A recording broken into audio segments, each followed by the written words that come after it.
अभिलाष श्रीवास्तव नाम है सर। प्रश्न हमारा ये है कि हम लोग यहाँ पर हमारे कई रिलेटिव बाहर भी हैं, इंडिया से बाहर। वो लोग बहुत शॉर्ट नोटिस की पूजा करते हैं, बड़े सुखी, और हम लोग सुबह से शाम तक पूजा किया करते हैं, फिर भी उस लेवल का सुख नहीं है।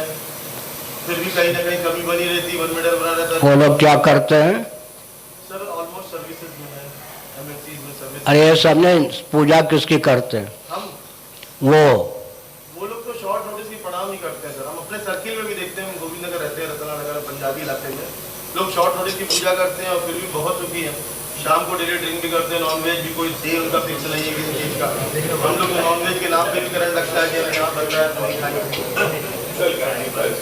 बैठिए, आपको उनके दुख का पता नहीं, आपके उनके दुख का, उनकी अशांति का पता नहीं, और अपने अशांति के कारण का आपको पता नहीं। दोनों बात। आपको जो अशांति मिल रही है पूजन के नाम पर भी, उस अशांति के कारण का पता नहीं है। उनके जो अंदर पिटाई होती है, मार खाते हैं, वो कितने दुखी हैं, उनके दुख का भी आपको ठीक से पता नहीं। हमको मालूम है ना, वो लोग क्या कहते हैं, धन तो बहुत मिल गया, लेकिन क्या दुर्भाग्य हुआ कि हमने पवित्र भारत को छोड़ दिया। धर्म भी गया धन के पीछे, और धन भी कब तक रहेगा कह नहीं सकते, सरकार हड़प न ले। उनका रोना मेरे पास आता है, समझ गए ना। अच्छा, दूसरी बात यह है कि आप पूजन ही करते हैं, मान लीजिए जो दवा नहीं खानी चाहिए, जिस रोग की जो दवा नहीं है, वो दवा खूब खाते हैं, बीमार होते जाते हैं। क्या प्रमाण है कि जो पूजन करना चाहिए, जो मंत्र जपना चाहिए, वही मंत्र आप जपते हैं, वैसी पूजन करते हैं? आपकी पूजा पद्धति में भी त्रुटि हो सकती है।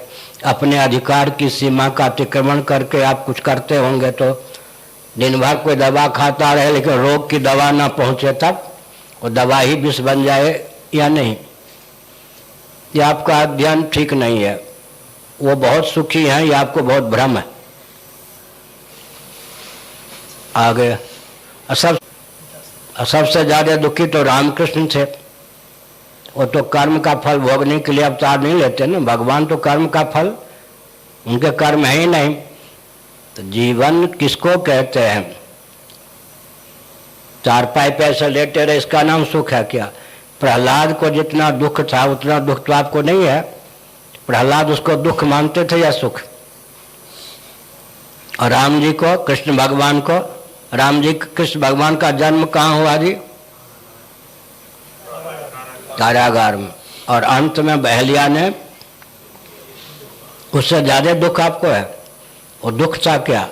अब मेरा जीवन तो मेरे सामने है ना, ये सब सहपाठी हैं, लेकिन पूरा जीवन तो मेरे सामने है ना, और तो कोई व्यक्ति नहीं है, भगवान है, मैं हूँ।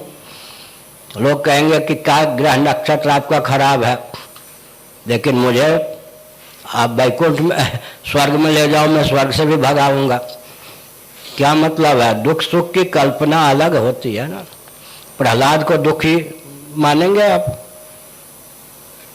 क्या? जो सत्य के मार्ग पर चलता है उसे संघर्ष करना पड़ता है, वो तप है, उसका नाम दुख नहीं है। ईमानदार व्यक्ति रोटी नमक पाता है, बेईमान मक्खन से खाता है। आप उसको सुखी समझते हैं, इसको दुखी समझते हैं। भविष्य में जो उसको दुख मिलेगा उसका ज्ञान आपको है? आज जो भी ईमानदारी से जीविका अर्जित करेगा दुखी रहेगा, लेकिन उसका दुख है, ये तप है। अच्छा, आप व्यायाम करते हैं, उसमें एक्यूप्रेशर करवा लो। एक है हमारे पास शुक्ल जी, ये है, वो आपके पास है बैठे, एक्यूप्रेशर करवा लो। एक्यूप्रेशर में लगता है कि मर गए एकदम यहाँ, लेकिन अंत में क्या होता है? रोग। इसीलिए दुख सुख की परिभाषा समझनी चाहिए। और सचमुच में अगर आप भजन करते हैं, भजन करने वाले को कोई व्यक्ति कह दे कि क्या बम से उड़ा दूंगा, वो कहेगा उड़ा दे, मैं भजन नहीं छोड़ सकता। हमसे समझ, हमसे कोई कहे कि भजन करते रहोगे तो उड़ा दूंगा बम से, मैं कभी ले आओ बम, भजन नहीं छोड़ सकता। भजन के प्रति आसक्ति नहीं हुई, महत्व बुद्धि नहीं हुई, तो क्या पता आप भजन करते हैं। तो आगे कहो भाई।